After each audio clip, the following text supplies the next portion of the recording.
there, and welcome back. As always, I'm Carl with Targets with Attitude, absent-minded professor of knives and all things sharp. Sit on back, grab your pens and papers, class is about to begin. First, a little syllabus work, as always. If you love knives and all things sharp and the occasional bit of survival or camping gear, well, you must or you wouldn't be watching this video. Only got one question for you. Have you subscribed yet? Not? Why not? Easy enough. Just hit that little button right down there. It says subscribe. Then you hit the bell next to it. That way you get notified every time I put up a new video. It's a win-win situation. Win for you because you get to know whenever I put up a new video, which is about once a week, normally on Fridays. Win for me because the more subscribers I get, the easier it is for me to get neat new things to show you. So go ahead. Plus there's a button floating around here somewhere. I think it's right over here, but it might be over there. A little hard to tell. It flips from time to time. Just click that. That'll help you subscribe as well. In the meantime, on with class. Looking at something that's almost a classic now from Gerber. It's Gerber Strongarm. Very sweet blade. As you can see, it is made right here in the U.S., which unfortunately not all Gerbers are. I don't review a lot of Gerbers, I got to admit. There was a time when Gerber was just one of the knife makers around, so you couldn't go wrong with them. But then they started sending some of their product overseas, and they had a change in management, and, well, much as it pains me to admit it, nowadays Gerber is kind of a hit or miss situation. Some knives, like the Strongarm, and you can see they've got their symbol right there, and as I also showed you, it says right there, made in Portland, Oregon, USA. These are still fantastic knives. It's made of 420HC steel, at least I think, let me double check. Yep, 420HC steel. Nice, firm grip. Grip is glass reinforced nylon with a nice diamond texturing on it. Makes it very grippy. You're not going to lose control of this knife even if you drop it in a puddle of water first. No matter how much you sweat, it's just, yeah, beautiful. It's a full tang with the tang ending in a pommel spike with a small hole for a lanyard. Not that much of a spike. It would work for breaking glass, and it would hurt pretty much if you got hit with it, but it's not really that impressive a spike, so it's not going to do a lot of damage. Blade itself, classic drop point. It does come in a partially serrated version. Truthfully, I prefer a plain edge for most things, but then again, I don't cut a lot of rope, and that's where the serrations really come in handy, is when you got to cut cordage. The blade itself is 4.78 inches or thereabouts. Nice size, handy. The overall length of the knife is 9.34 inches. It comes with a zag-tailed sheath set for drop leg, but the way things are set up, you can modify it to attach to a moly pack. Go for standard belt. It's got parts in the box to do all sorts of modifications if you need to. Blade goes in nice and smooth.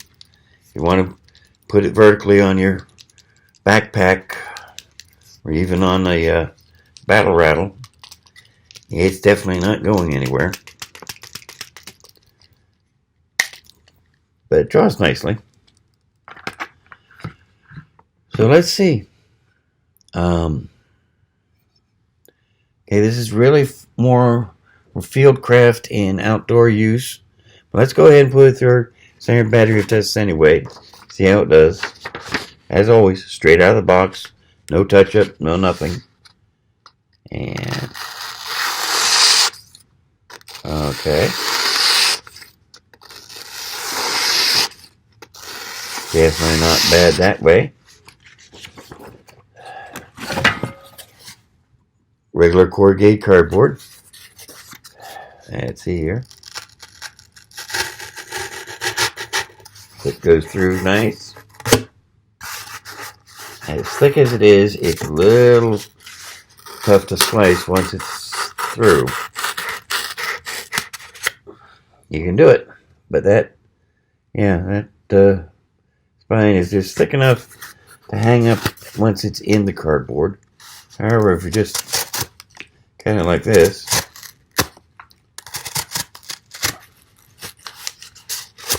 handles that beautifully.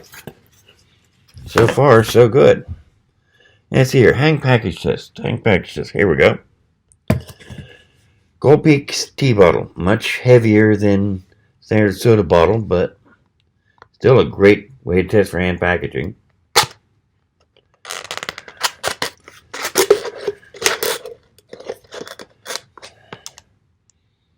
Just took that right apart. No problem at all. That was sweet. Paracord. Here's the paracord.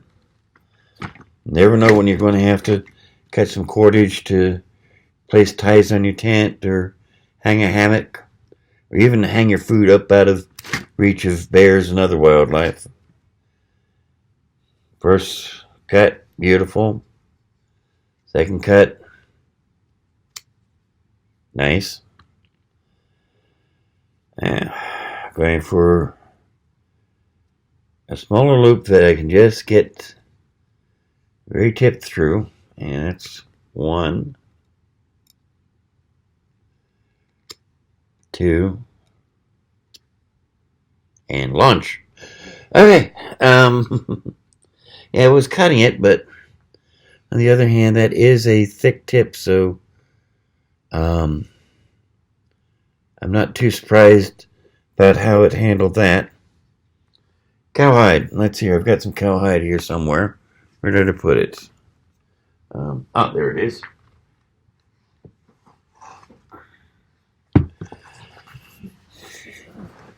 This is, if you want to use it as a hunting knife, let's see how it does on this. And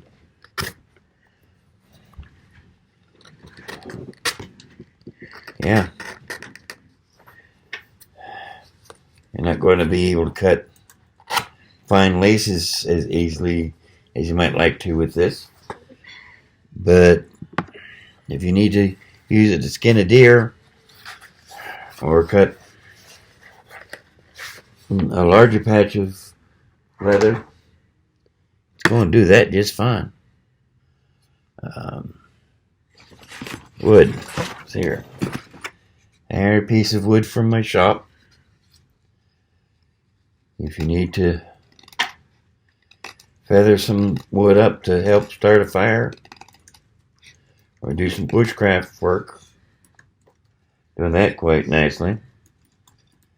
Let's see how it does at batoning. And being a full tang blade, this I'm not worried about breaking my hand when I baton. So this is the sort of thing this thing is really made for. Keep in mind, out in the field, I'd be using a piece of wood to baton it with instead of my hand, but yeah. Took care of that quick. So far, this is just doing beautiful. Zip ties. Zip ties. Let's see here. Got a zip tie here somewhere, don't I? I thought I did.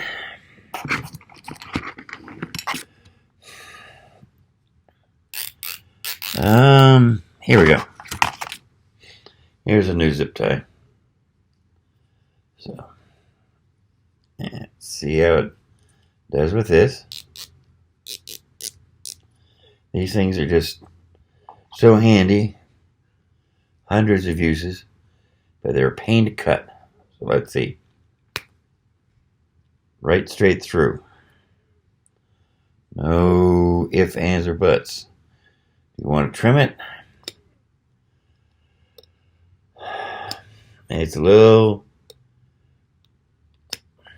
cutting it, but it's going to take a little while to trim that. Unless I put it on a piece of wood and just chop it. Which, let's see.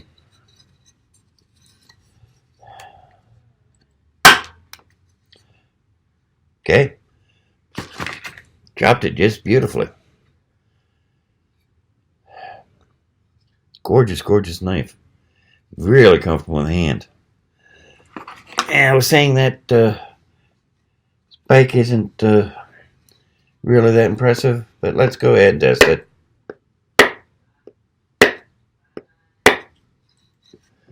Well, it's putting some nice dents in the wood, and it's not moving my hand when I do it. Very sweet. So let's make sure it didn't take any damage during our test. Let's see here.